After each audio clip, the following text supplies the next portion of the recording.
Hi ಎಲ್ಲರಿಗೂ Anika kitchen ಬ್ಲಾಗಿಗೆ ಸುಸ್ವಾಗತ. ಇಂದಿನ ಈ ಬ್ಲಾಗಲ್ಲಿ ಮೂಲಂಗಿ ಸಾಂಬಾರು ಹೇಗೆ ಮಾಡುವುದು ಅಂತ ನೋಡಿಕೊಳ್ಳೋಣ. ನಿಮಗೆ ಈ ವಿಡಿಯೋ ಇಷ್ಟ ಆದರೆ ಸಬ್ಸ್ಕ್ರೈಬ್ ಮಾಡಿ, ಲೈಕ್ ಮಾಡಿ, ಕಾಮೆಂಟ್ ಮಾಡಿ. ಸಬ್ಸ್ಕ್ರೈಬ್ ಆದರೆ ನಾನು ಹಾಕುವಂಥ ಒಂದೊಂದು ವಿಡಿಯೋನು ನಿಮಗೆ ಬೇಗನೆ ನೋಟಿಫಿಕೇಷನ್ ಬೇಗ ಬರುತ್ತೆ. ಬನ್ನಿ ಪಟ ಅಂತ ಏನೇನಂತ ಇಂಗ್ರೀಡಿಯೆಂಟ್ಸ್ ನೋಡಿಕೊಂಡು ನಾವು ಮೂಲಂಗಿ ಸಾಂಬಾರು ಮಾಡೋದಕ್ಕೆ ರೆಡಿ ಆಗೋಣ. ಬನ್ನಿ. ಮೂಲಂಗಿನ ಚಿಕ್ಕದಾಗಿ ನೀಟಾಗಿ ವಾಶ್ ಮಾಡಿಕೊಂಡು ಮೇಲ್ಗಡೆ ಇರೋ ಸಿಪ್ಪೆಲ್ಲ ತೆಗೆದು ಹೆಚ್ಚಿಟ್ಕೊಂಡಿದ್ದೀನಿ.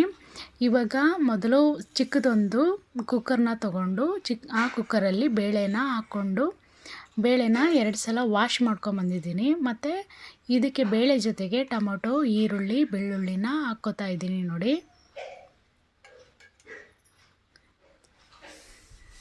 ಅದರಲ್ಲೇ ಸ್ವಲ್ಪ ಅರಿಶಿನ ಪುಡಿನೂ ಹಾಕ್ಕೋತಾ ಇದ್ದೀನಿ.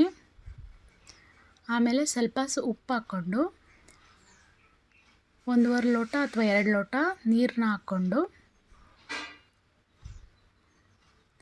ನೀಟಾಗಿ ಅದನ್ನ ಕಲಿಸ್ಬಿಟ್ಟು ನೀಟಾಗಿ ವಾಶ್ ಮಾಡಿಕೊಂಡು ವಿಸಲ್ಲು ಮತ್ತು ರಬ್ಬರ್ನ ನೀಟಾಗಿ ಹಾಕ್ಬಿಟ್ಟು ಕುಕ್ಕರ್ನ ಕ್ಲೋಸ್ ಮಾಡಿ ವಿಸಲ್ನ ಹಾಕಿ 2 ವಿಸಲ್ ಬರೋವರೆಗೂ ನಾವು ಕೂಗಿಸ್ಕೊಳ್ಳೋಣ.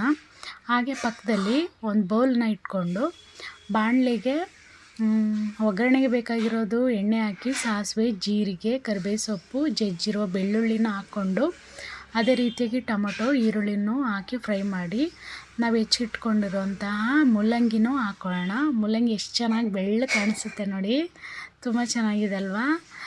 ಇದನ್ನು ಹಾಕ್ಕೊಂಡು ನೀಟಾಗಿ ಬಾಡಿಸ್ಕೊಳ್ಳೋಣ. ಬಾಡಿಸ್ಕೊಂಡಾದ್ಮೇಲೆ ನೋಡಿ ಈ ರೀತಿಯಾಗಿ ಬಾಡಿಸ್ಕೊಂಡಾದ್ಮೇಲೆ ಖಾರದ ಪುಡಿ, ಸಾಂಬಾರು ಪುಡಿ ಹಾಕ್ಕೊಂಡು ನೀಟಾಗಿ ಎಲ್ಲ ಕಡೆ ಹೊಂದ್ಕೊಳ್ಳೋ ರೀತಿ ನೀಟಾಗಿ ಅದನ್ನು ನಾವು ಮಿಲಾಯಿಸ್ಕೊಂಡು ಅದು ಬೇಯೋದಕ್ಕೆ ಬೇಕಾಗಿರುವಂಥ ಒಂದು ಅರ್ಧ ಲೋಟ ನೀರು ಹಾಕ್ಕೊಂಡು ಬೇಯೋದಕ್ಕೆ ಒಂದು ಕಡೆ ಇಟ್ಬಿಡೋಣ. ಮತ್ತು ಈ ಕಡೆ 2 ವಿಸಲ್ ಆಯಿತು. ಇದನ್ನು ನೀಟಾಗಿ ನಾವು ನಿಧಾನಕ್ಕೆ ವಿಸಲ್ ತೆಗೆಯುವಾಗ ಬರುವಂಥ ಗಾಳಿ ಎಲ್ಲ ನೀಟಾಗಿ ಹೋದ್ಮೇಲೆ ಒಂದು 5 ನಿಮಿಷ ರೆಸ್ಟ್ ಮಾಡಿಬಿಟ್ಟು ಆಮೇಲೆ ತೆಗೆದು ನಾವು ಮ್ಯಾಶ್ ಮಾಡ್ಕೋತಾ ಇದ್ದೀನಿ ನೋಡಿ. ನಮಗೆ ಯಾವ ರೀತಿಲಿ ನಮಗೆ ಫುಲ್ ಮ್ಯಾಶ್ ಆಗಬೇಕಂದ್ರೆ ಫುಲ್ ಮ್ಯಾಶ್ ಮಾಡ್ಕೊಳ್ಳಿ. ನನಗೆ ಈ ರೀತಿಯಾಗಿ ಬೇಕು. ಮ್ಯಾಶ್ ಮಾಡ್ಕೊಂಡಿದ್ದೀನಿ ನೋಡಿ, ನಾನು ಈ ಥರ ಮ್ಯಾಶ್ ಮಾಡ್ಕೊಂಡಿದ್ದೀನಿ. ಇನ್ನು ಬೇಳೆ ಹಾಗೇ ಇದೆ.